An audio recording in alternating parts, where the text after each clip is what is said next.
João capítulo 20, versículo 19 em diante, diz-nos assim a palavra que é do Senhor.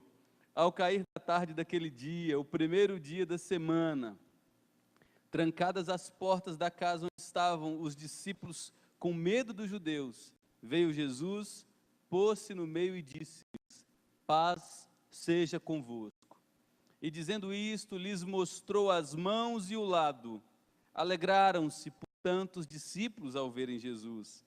E disse-lhes outra vez: paz seja convosco.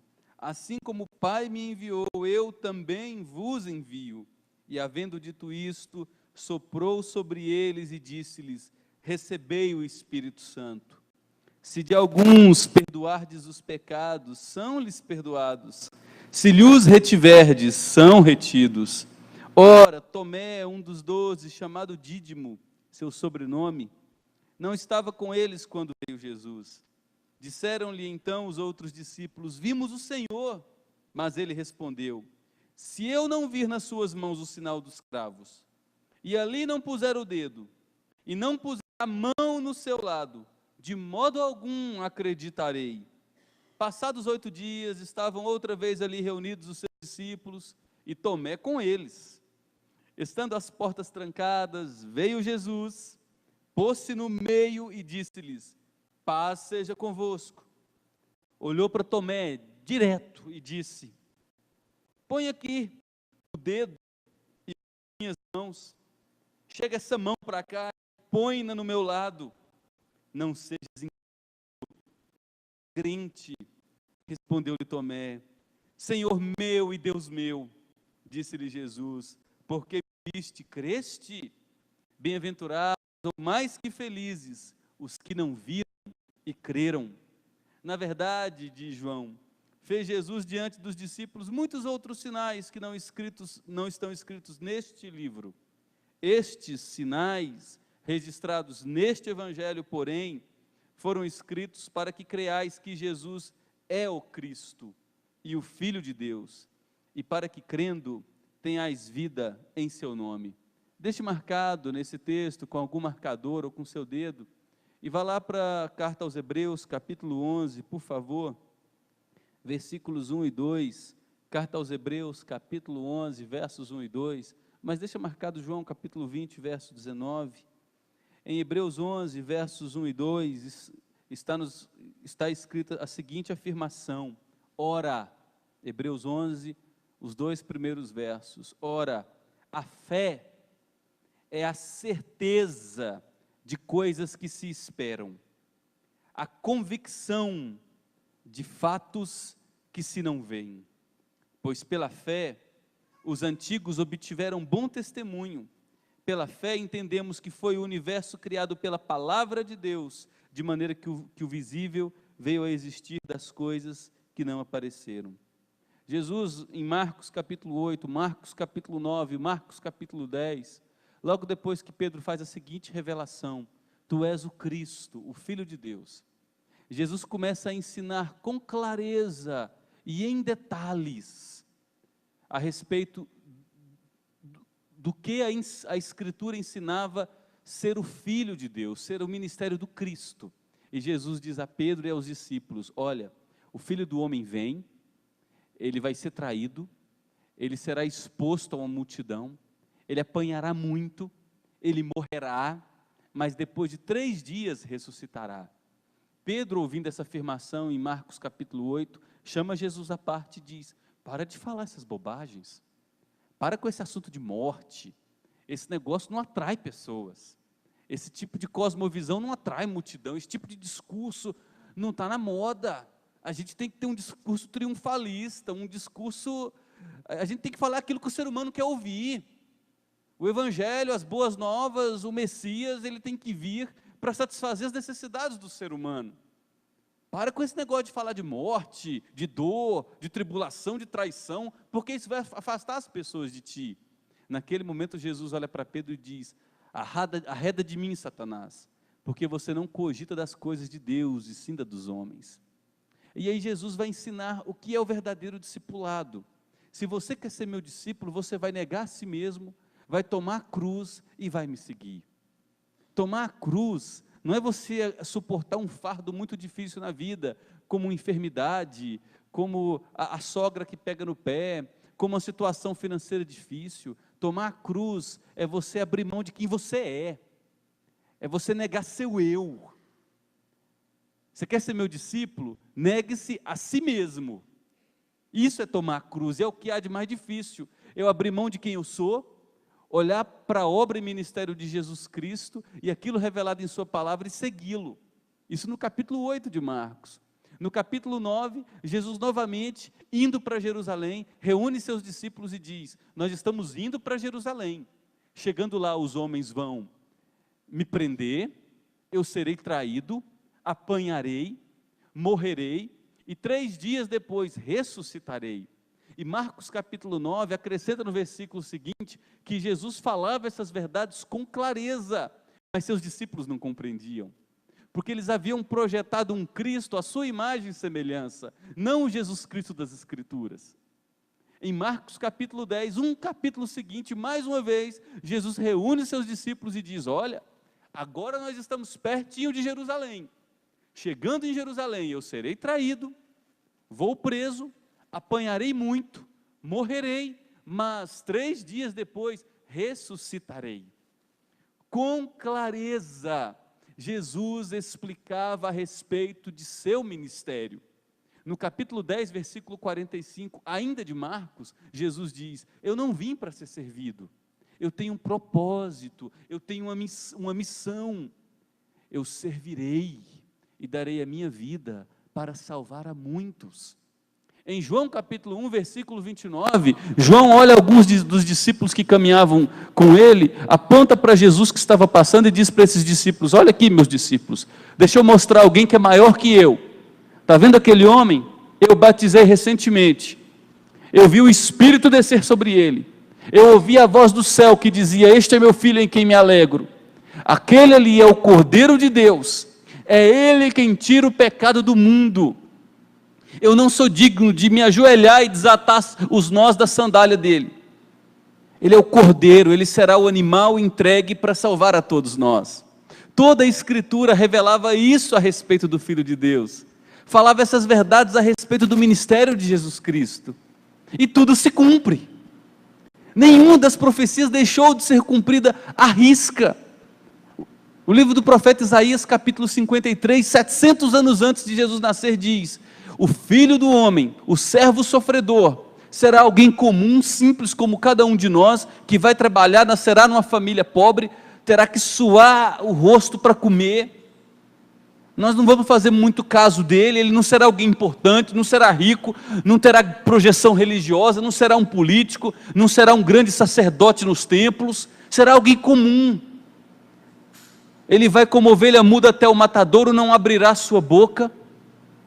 Ele vai morrer e o nome dele será apagado, como se estivesse morrendo qualquer um. Mas aquele homem pobre, de uma família simples, que será moído, que será traspassado, ele fará tudo isso por conta das nossas transgressões, das nossas iniquidades, e o castigo que estiver sobre ele nos trará a paz. Com clareza, toda a Escritura profetiza a respeito de Jesus Cristo. E aí ele morre, e ele havia dito: eu vou ressuscitar. E quando ele ressuscita, quem enxerga primeiro, quem vê primeiro, são as mulheres, e elas falam aos discípulos, e uma dúvida paira no ar: será que ressuscitou de verdade? Será que essas mulheres não viram um fantasma? Será que elas não estão loucas? E esse texto de João, capítulo 20, verso 19 em diante, foi escrito para nos trazer a descrição de uma fé autêntica. Uma fé autêntica, em primeiro lugar, é uma fé que sempre aponta para uma missão. Os discípulos estão reunidos, Jesus aparece, as portas fechadas, o corpo ressurreto de Jesus é um corpo complexo, é um corpo que foge aos parâmetros da concepção humana e da lógica humana, porque é um corpo que entra e sai, aparece e desaparece, ora está desconhecido, ora se revela, ora está igual ao Jesus que as pessoas conheciam, ora está diferente.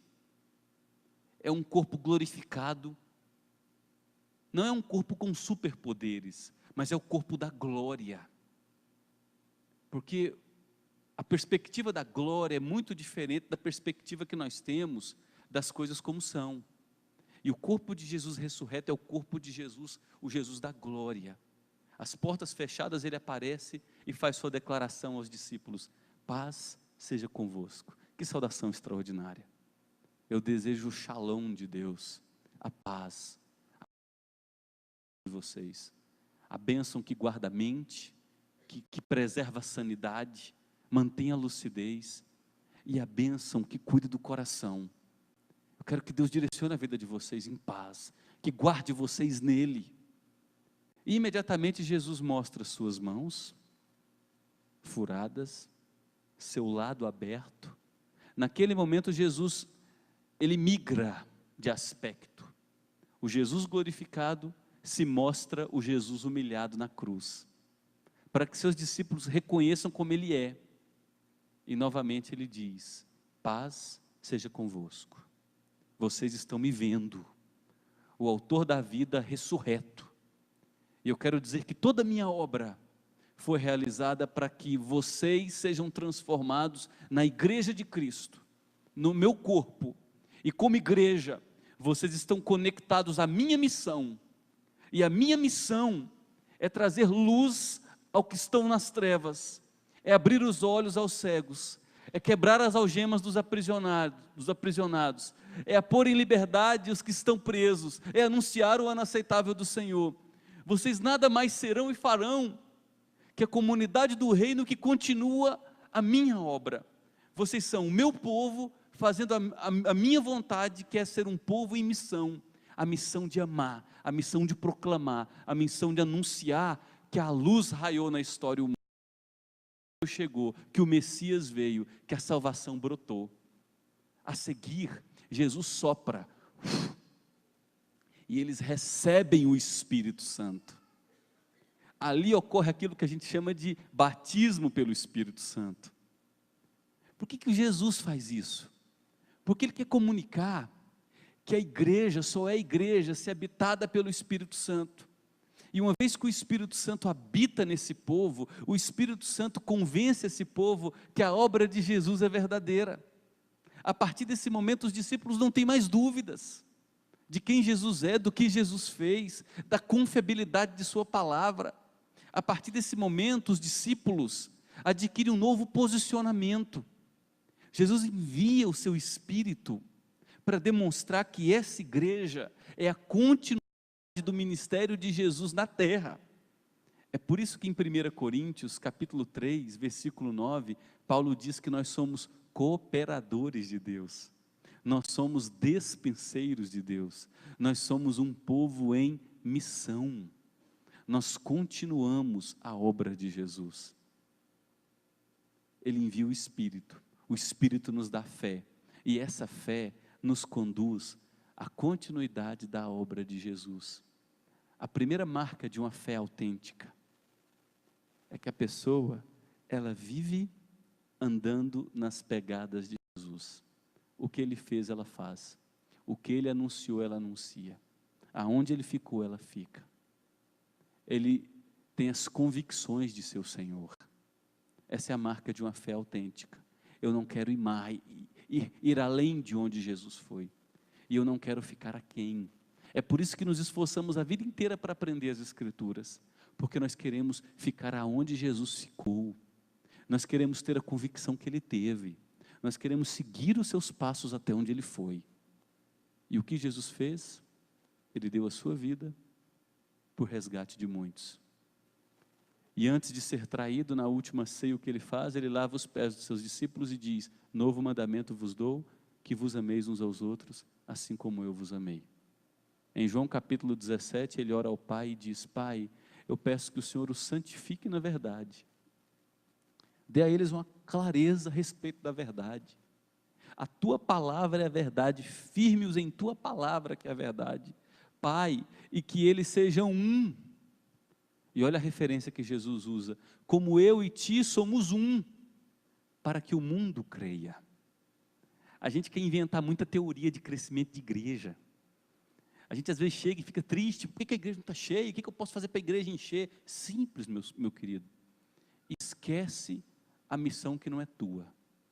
A minha missão e a tua não é encher a igreja, a minha missão e a tua é nos amar. É isso que é difícil. A partir do momento que nós nos amarmos, nos preocuparmos verdadeiramente com a vida do outro, colocarmos a mão no bolso, gastarmos tempo, energia, afetos, mente, esforço, Jesus diz, o mundo crerá que tu me enviaste. Porque um atributo absolutamente carente no mundo é o amor, é o sacrifício. O que Jesus diz como uma das manifestações do fim? E por se esfriar o amor, a iniquidade de muitos, a iniquidade aumentará. O esfriamento do amor é uma marca característica da última hora da história, de que Jesus está retornando. E o esfriamento do amor não pode marcar a vida da igreja presbiteriana do Setor Sul. O esfriamento do amor não pode marcar a tua vida. E nesse momento você tem que bater no peito e dizer o teu nome. O esfriamento do amor não pode marcar a minha vida. Porque o esfriamento do amor é a marca dos últimos tempos e de um povo que perdeu a fé. Porque a marca de uma fé autêntica é de gente que, habitada pelo Espírito Santo, segue nas pegadas desse Jesus que nada mais fez que anunciar a salvação. E a salvação é anunciada, e esse anúncio vem acompanhado através de um estilo de vida, que é um estilo de vida de doação, de entrega. O estilo de vida de um discípulo é: negue-se a si mesmo, tome a cruz e me siga. Jesus sopra o Espírito, eles são cheios do Espírito Santo, e Jesus diz: assim como o Pai me enviou, eu também vos envio. A segunda descrição de uma fé autêntica é que uma fé autêntica confia na palavra revelada. Isso está nos versículos 24 a 28. Tomé era empolgado. No dia que Jesus falou, eu vou para Jerusalém, Tomé chegou em alguns discípulos e disse, vamos lá, nós vamos morrer com ele. Parecia um cara corajoso. E ele havia ouvido claramente, dos lábios de Jesus, que ele morreria e ressuscitaria. Ele sabia que Jesus havia dito, eu ressuscitarei. Tomé não estava presente quando Jesus apareceu. Quando Tomé chega, os discípulos empolgados, não imagina o negócio, gente. Olha aqui, eu vi o furo, eu vi o buraco. Tomé escuta, e depois, naquele ar cínico, endurecido, cético. Acredito nisso não. Eu acho que vocês fumaram alguma coisa. Eu só acredito se eu pôr a mão. Eu tenho que colocar meu dedo lá no buraco, ó, meu dedo. Aí eu vi que a lança que perfurou fez um estrago. E ali cabe a minha mão. Aí sim eu vou crer. Você está percebendo o que Tomé pediu? Ele pediu que o Jesus todo esculhambado lhe aparecesse com um buraco que cabia uma mão. Eu só vou crer assim. Eu ponho um requisito. Eu não vou acreditar de outro jeito não. Eu só vou acreditar se acabar meu sofrimento, se eu estiver empregado, se a minha situação mudar da noite para o dia, porque o Deus que eu quero é um Papai Noel. Eu não quero o Senhor, eu quero um servo. Se Ele aparecer, fizer isso, igual eu quero que Ele faça, aí sim eu creio. Essa é a fé de muita gente. E Jesus tem compaixão. Ele aparece a Tomé tal como Tomé pediu que Jesus aparecesse. Mas Jesus faz isso não para dizer que Tomé estava correto ao pedir aquilo, mas Jesus faz isso para revelar o quanto a fé de Tomé era errada. 8 dias depois, Jesus se faz ausente mais de uma semana. Eu imagino Tomé cético. Por 8 dias, os discípulos falando o que viram, falando o que ouviram, falando que abraçaram, falando que foram abraçados, falando tanta coisa e Tomé ali. Meu Deus, será que isso é verdade? Será que não é? Eu andei com ele 3 anos, o que eu fiz de errado que ele não apareceu para mim também? E ele não está aparecendo mais. 8 dias se passaram, 8 dias depois. crise no coração desse homem, as portas fechadas novamente. Jesus aparece, mas não em qualquer lugar. O texto diz que ele aparece no meio do cômodo, onde os discípulos estavam reunidos, para que todos tivessem um campo de visão que o enxergassem. Interpretação bíblica, presta atenção nos detalhes do texto. Jesus aparece no meio. Na primeira vez não tem essa expressão. E diz mais uma vez: paz seja convosco. Seu cumprimento básico.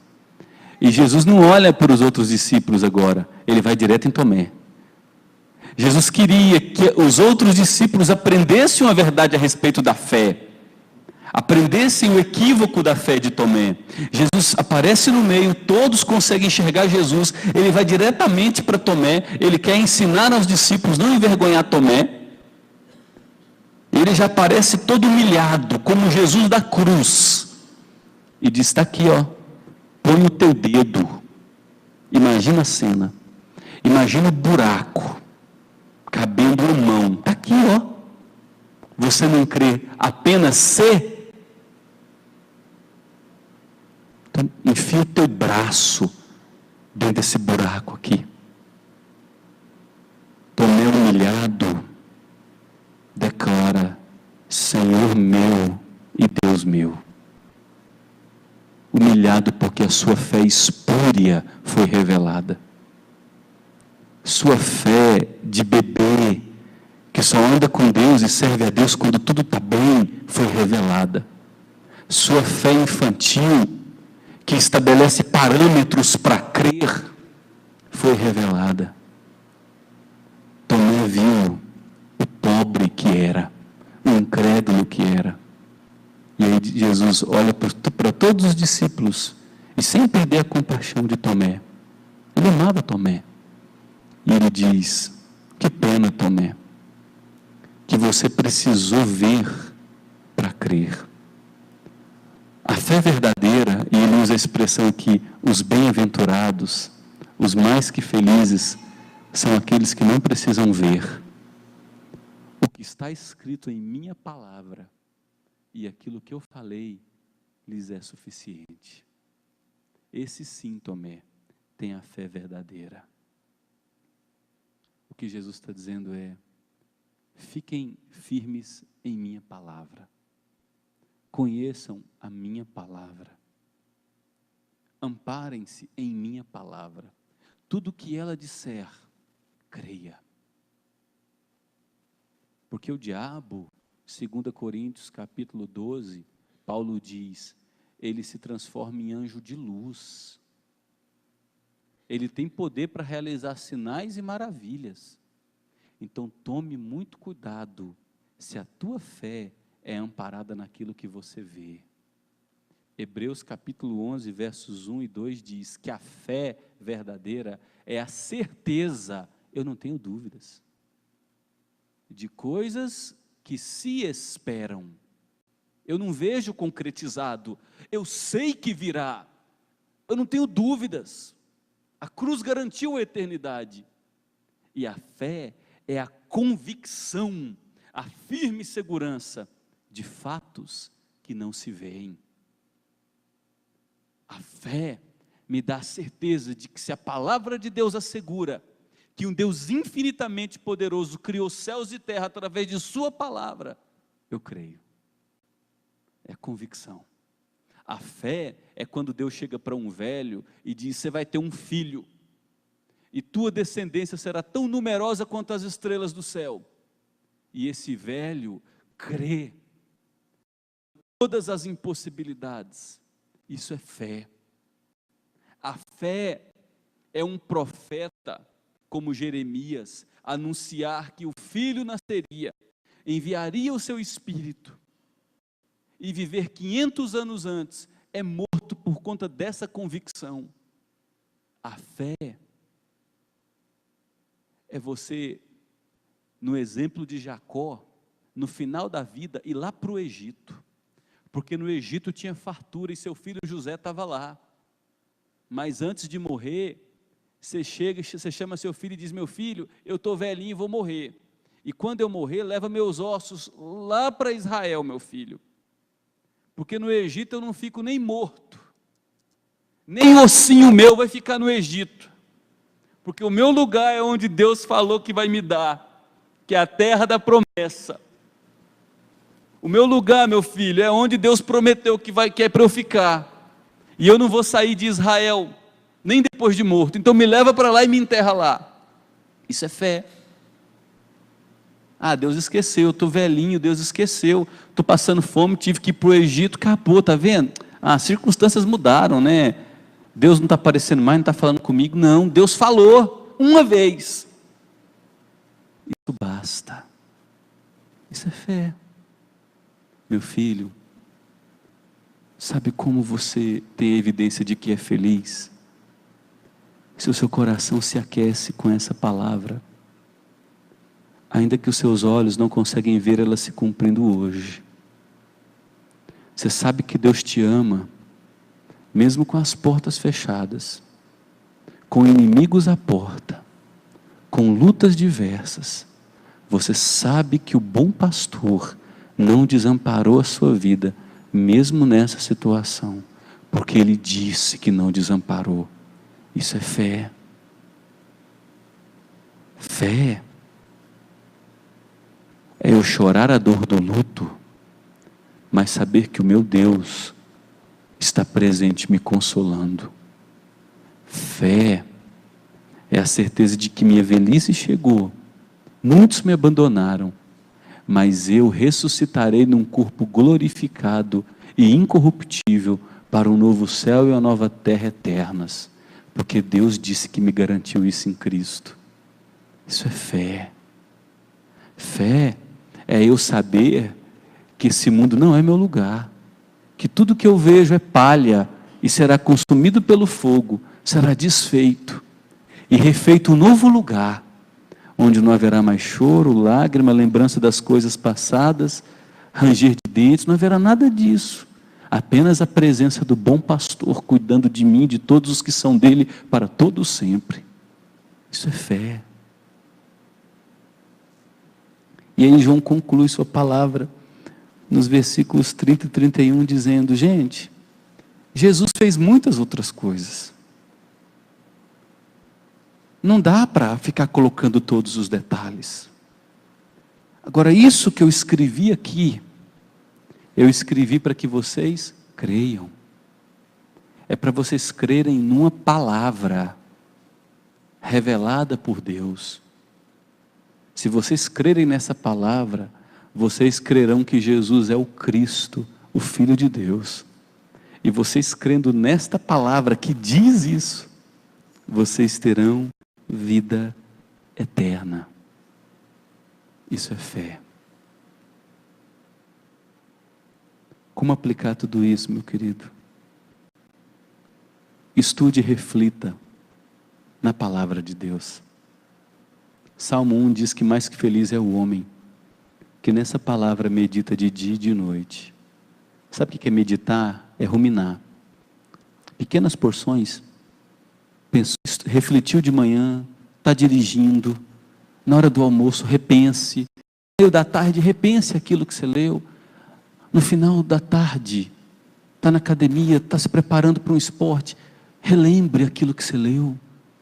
Vai ruminando, vai meditando. Rumine a palavra de Deus. O Salmo 1 diz que esse homem é como uma árvore plantada perto das correntes das águas. Sua folha nunca murcha e no tempo certo dará seu fruto. Isso é fé. Lembra de Josué capítulo 1, versos 1 a 9, Moisés morre, Deus aparece a Josué, ele tem que liderar 2 milhões de pessoas para entrar na terra prometida, um povo com fortalezas, um povo bem armado, e Josué olha para aquela multidão que havia crescido no deserto, não tinha prática de guerra, e Deus olha para Josué e fala: meu filho, você não precisa de estratégia, você precisa ficar na minha palavra, não arreda da minha palavra nem para a direita e nem para a esquerda, fique nela, na minha lei, medita nela, fale a respeito dela, e então farás prosperar o teu caminho. A gente quer prosperar o nosso caminho longe daquele que dá prosperidade à nossa vida. Volte-se para a palavra, volte-se para a presença de Deus, volte-se para a orientação dEle. É Ele quem dá a vitória. Lembra de 2 Timóteo capítulo 3, versos 15 a 16?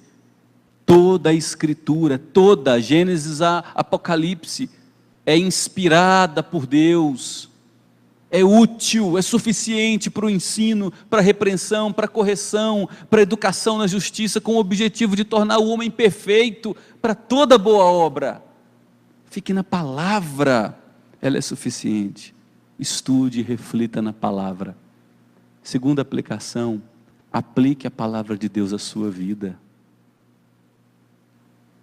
Tiago diz que aquele que medita, mas não aplica a respeito do que leu, é igual um homem que de manhã olhou no espelho, quando saiu, pegou o seu transporte, já esqueceu de como era. Será que eu pintei meu cabelo direito? Será que eu lavei meu rosto? Como é que é? Eu não lembro. Tiago diz, pratique a sua fé.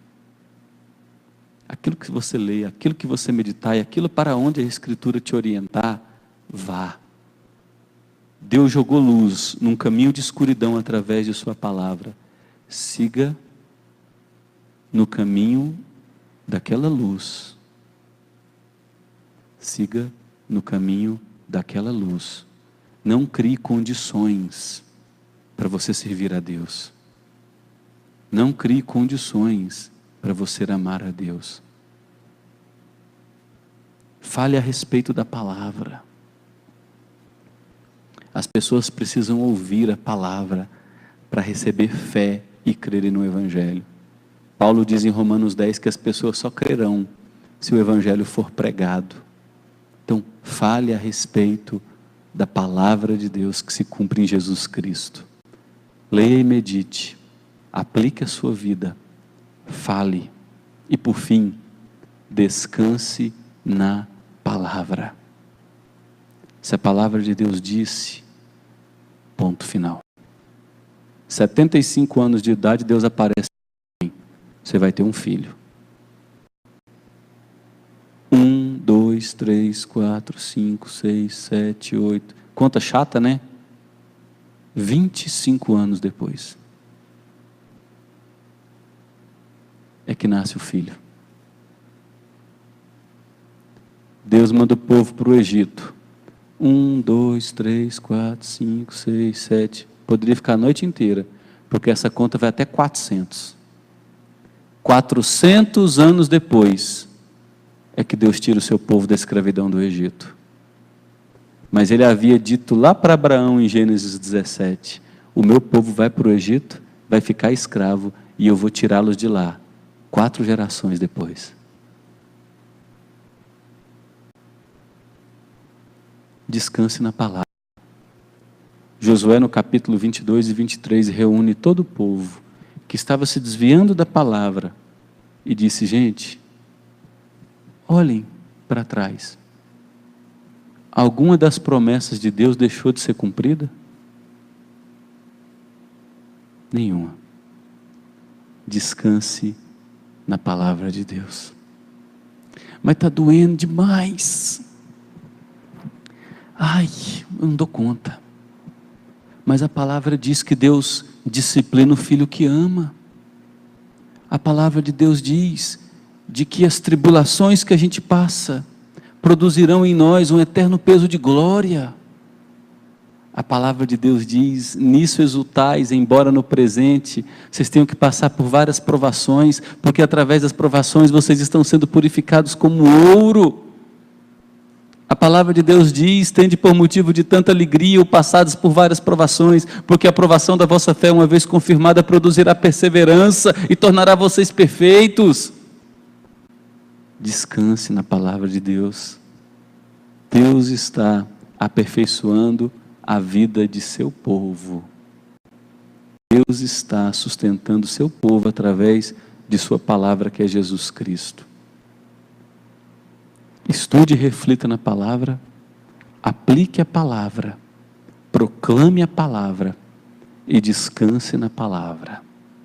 Não estabeleça categorias, não estabeleça uma estrada para Deus andar, não ponha condições em Deus.